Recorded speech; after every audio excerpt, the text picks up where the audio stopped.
தூத்துக்குடி மாவட்டம் ஆறுமுகமங்கலம் பகுதியைச் சேர்ந்த மென்பொறியாளர் கவின்குமார் அவர்கள் பட்டப்பகலில் வெட்டி படுகொலை செய்யப்பட்ட செய்தி ஒரு மிகப்பெரிய அதிர்வலைகளை சமூக ஊடகங்கள்ல ஏற்படுத்தியிருக்கு. நவீனமும் அறிவியல் தொழில்நுட்பமும் உச்சபட்ச வளர்ச்சி பெற்றிருக்கக்கூடிய இந்த காலத்திலும் இந்த மாதிரியான ஆணவ படுகொலைகள் நடக்கிறது உண்மையிலேயே அதிர்ச்சி அளிக்கிறது. இது நாகரீக சமுதாயத்தையே முற்றுமுழுதாக கேள்வி எழுப்பக்கூடிய ஒரு படுகொலையாக கருதப்படுகிறது. தமிழினத்தின் ஓர்மையை சிதைக்கும் வகையில் நடைபெற்றிருக்கக்கூடிய சாதிய வன்முறை வெறியாட்டங்களை கொடுங்கோல் செயல்பாடுகளும் ஒரு நாளும் ஏற்புடையதல்ல. சக மனிதரை உயிரை பறிக்கும் கொடுஞ்செயல்கள் மனிதத்தன்மை அற்றவை என்பதை தாண்டி சாதியின் பெயரால் அவை நிகழ்த்தப்படும் போது ஒட்டுமொத்த சமுதாயமும் வெட்கி தலைகுனிய வேண்டிய கட்டாயம் ஏற்படுது. ஒரு ஆணும் பெண்ணும் மனம் ஒத்து விரும்பி வாழ்க்கையை தொடங்குவதற்கு எதிராக சாதியை முன்னிறுத்துவது, அந்த சாதியை பச்சை படுகொலைகள் செய்யப்படுவதற்கு காரணமாக அமைவது அப்படிங்கிறது சமத்துவத்திற்கும் சமூக அமைதிக்கும் எதிரான இத்தகைய சாதிய படுகொலைகளை நம்மை கற்காலத்திற்கு அழைத்து செல்லுது அப்படிங்கிறதுல நமக்கு எந்த விதமான மாற்று கருத்தும் இல்லை. ஆணவ கொலைகளும் முற்றாக நிறுத்தப்பட ஆளும் கட்சியாளர்கள் கடும் நடவடிக்கைகளை எடுக்கப்பட வேண்டும் அப்படிங்கிறதுலையும் நமக்கு எந்த விதமான மாற்று கருத்தும் இல்லை. ஆணவ கொலைகளுக்கு எதிராக தனி சட்டம் அப்படிங்கிறத இயற்றப்பட வேண்டிய கட்டாயத்தில் நம்ம இருக்கோம். மனம் விரும்பி வாழ்க்கையை தொடங்கும் இணையர்களுக்கு, அதாவது மனம் இணைந்து இணையக்கூடிய 2 நபர்களுக்கு தடையாக இருக்கக்கூடிய இந்த சாதிய ஆணவ படுகொலை போக்க வன்மையாக கண்டிக்க வேண்டியது நம்மளுடைய கடமையாக, தார்மீக கடமையாக மாறுது. கவின்குமார் அவர்களுடைய ஆணவ படுகொலையில் தொடர்புடைய கொலையாளி சுர்ஜித், அந்த பாதிக்கப்பட்ட பையனை வெட்டி கொன்ன அந்த பையனுடைய பேர் சுர்ஜித். அந்த பையனுடைய அக்கா தான் கவின்குமார் அவர்களோடு காதல்ல இருந்து வந்தது. அதற்கு துணை போன அவர்களுடைய பெற்றோர்கள், அதாவது சுர்ஜித் அவர்களுடைய பெற்றோர்கள், அவங்க 2 பேரையுமே சிறைப்படுத்தி கடும் தண்டனைக்கு உட்படுத்த வேண்டியது தமிழக அரசாங்கத்தினுடைய கடமை என்று கருதப்படுகிறது. இதுதான் அண்ணன் சீமான் அவர்கள் அவருடைய ட்விட்டர் பக்கத்தில் வெளியிட்டிருக்கக்கூடிய அறிக்கை. அதை நான் செய்தியாகவும் சொல்லிட்டேன். சரி, அண்ணன் சீமான் அறிக்கை விட்டுட்டாரு.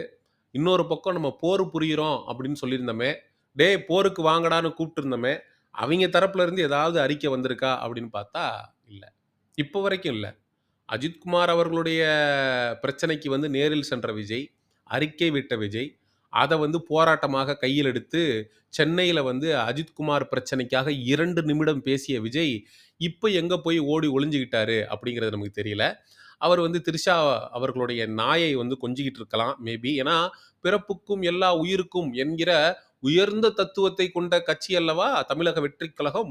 அதனால நாயை கொஞ்ச வேண்டும் அல்லவா. அதனால எந்த பதுங்கு குழிக்குள்ள போய் பதுங்கிக்கிட்டு நாய் கூட ஓடி பிடிச்சி விளையாடிட்டு இருக்காரு அப்படிங்கிறது நமக்கு தெரியல.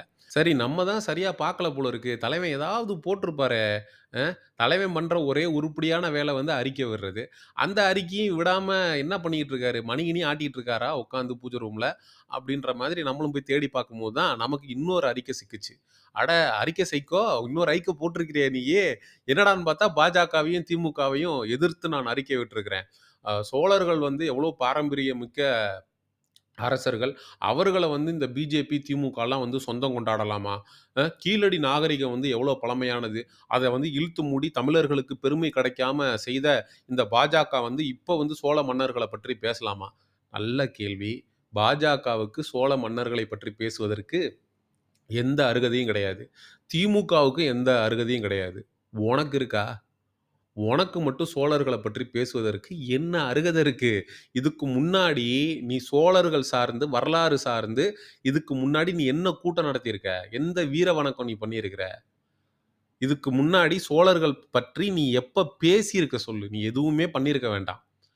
சரி, எப்பயாவது அறிக்கை விட்ட சொல்லு. இதுக்கு முன்னாடி அறிக்கையாவது விட்டிருக்கிறியா? 2 அடியில ஏதாவது ட்வீட் போட்டிருக்கிறியா? சோழர்களுடைய வரலாற பற்றி நீ இதுக்கு முன்னாடி நீ என்ன பேசியிருக்கிற?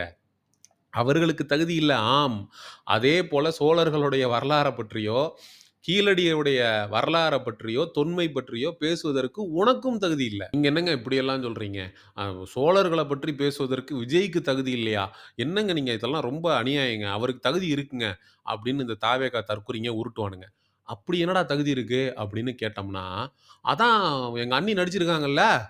"அண்ணியா? எந்த அண்ணி?" "திரிஷா அண்ணி பொன்னியின் செல்வன் படத்துல குந்தவையா நடிச்சிருக்காங்கல்ல. அந்த தகுதி பத்தாதா எங்க அண்ணனுக்கு சோழர்கள பத்தி பேசுறதுக்கு?" "அதெல்லாம் தகுதி இருக்குங்க" அப்படிம்பானுங்க.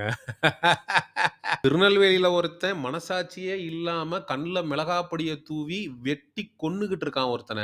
ஆணவ படுகொலை நடந்திருக்கு. ஜஸ்டிஸ் ஃபார் கவின் அப்படிங்கிற டேக் வந்து சமூக ஊடகங்கள்ல நெறைய பேரால பகிரப்பட்டு வருது.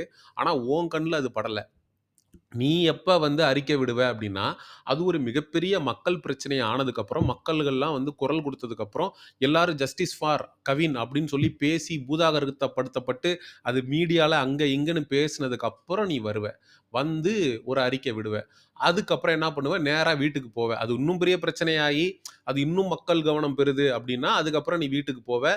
2,00,000 நிதியுதவி குடுப்ப. குடுத்துட்டு அதுக்கப்புறம் வந்து போராட்டம் அப்படின்னு அறிவிப்ப, ஆர்ப்பாட்டம்னு அறிவிப்ப. 2டே 2 நிமிஷம் பேசுவ. அதுக்கப்புறம் நீ பாட்டுக்கு கிளம்பி போயிருவ. பனையூர் பங்களால பூட்டிக்கிட்டு உட்காந்துருவ. இதுதான் வந்து உன்னுடைய அரசியல். இந்த அரசியல வந்து நாங்க எதிர்த்து கேள்வி கேட்கக்கூடாது. அண்ணன் சீமான் அவர்கள் வந்து உனக்கு எதிராக போர் அப்படின்னு அறிவிக்கக்கூடாது. அறிவிச்ச உடனே அண்ணன் சீமான் அவர்கள பற்றி இந்த அணில் குஞ்சுங்க, இந்த தாவேகா தற்குறிகள்லாம் சமூக ஊடகங்கள்ல அவதூறா பரப்பிட்டு உட்கார்ந்திருப்பானுங்க. நாங்க பொத்திக்கிட்டு, மூடிக்கிட்டு, கேட்டுட்டு கடந்து போனோம். சிவகங்கையை சார்ந்த அஜித்குமார் அவர்கள் வந்து 5 காவலர்களால அடித்து படுகொலை செய்யப்பட்டப்ப, ஜஸ்டிஸ் ஃபார் அஜித்குமார் அப்படிங்கிற டேக் வந்து சமூக ஊடகங்கள்ல பயங்கர ட்ரெண்ட் ஆச்சு இந்திய அளவுல. அதுக்கப்புறம் எதிர்க்கட்சிகள் வந்து குரல் குடுத்தாங்க. மக்கள் போராட்டமாக அது மாறுச்சு. அதுக்கப்புறம் அரசாங்கத்தினுடைய கவனத்தை ஈர்த்துச்சு. அவங்க வந்து அரசாங்கம் தலையிட்டு 5,00,000 நிதியுதவி, அரசாங்க வேலை அதெல்லாம் பண்ணாங்க. ஆனா, நிகிதா அப்படிங்கிற அதற்கு மூளையாக இருந்து செயல்பட்ட நிகிதாவ இப்போ வரைக்கும் கைது செய்யாம தான் இருக்காங்க. ஆனா, குறைந்தபட்சம் அரசாங்கத்தினுடைய கவனத்தை ஈர்க்கணும்னா, அது மக்கள் போராட்டமாக மாறணும். ஜஸ்டிஸ் ஃபார் அஜித்குமார் அப்படின்ற விஷயத்தில மக்கள் எல்லாருமே ஒண்ணா நின்னாங்க. ஆனா, ஜஸ்டிஸ் ஃபார் கவின் அப்படிங்கிற ஒரு விஷயத்தில அனைத்து தரப்பட்ட மக்களும் ஒண்ணா நிக்கிறதுக்கு ஏதோ தயங்குறாங்க. ஏன்னா, பாதிக்கப்பட்டவன் நம்ம சமூகமா இல்ல அப்படிங்கிறதுனாலயோ என்னவோ! ஜஸ்டிஸ் ஃபார் அஜித்குமாருக்கு நீ பேசிட்டு, ஜஸ்டிஸ் ஃபார் கவினுக்கு நீ பேசலன்னா, உன்கிட்ட ஏதோ பெரிய பிரச்சனை ஒண்ணு இருக்கு அப்படின்னு அர்த்தம். அந்த பெரிய பிரச்சனைய தூக்கி தூர எறிஞ்சுட்டு, கவினுக்கான நீதியை பெற்றுத்தர வேண்டியது நம் ஒவ்வொருவருடைய கடமை அப்படிங்கிறத சொல்லி இந்த காணொளிய முடிக்கிறேன். விஜய் போன்ற சந்தர்ப்பவாத அரசியல்வாதிகள பார்க்கும்போது, அண்ணன் சீமான் போன்ற உண்மையான களப்போராளிய வந்து ஆதரிச்சு பேசுறதுக்கு நான் உண்மையாவே பெருமைப்படுறேன். அடுத்த ஒரு காணொளியில் சந்திப்போம். நன்றி, வணக்கம். செங்குருதி சேயோனே வங்கோடிய வேலோனே செவ்வளரி தோளோனே எங்குடிய காப்போனே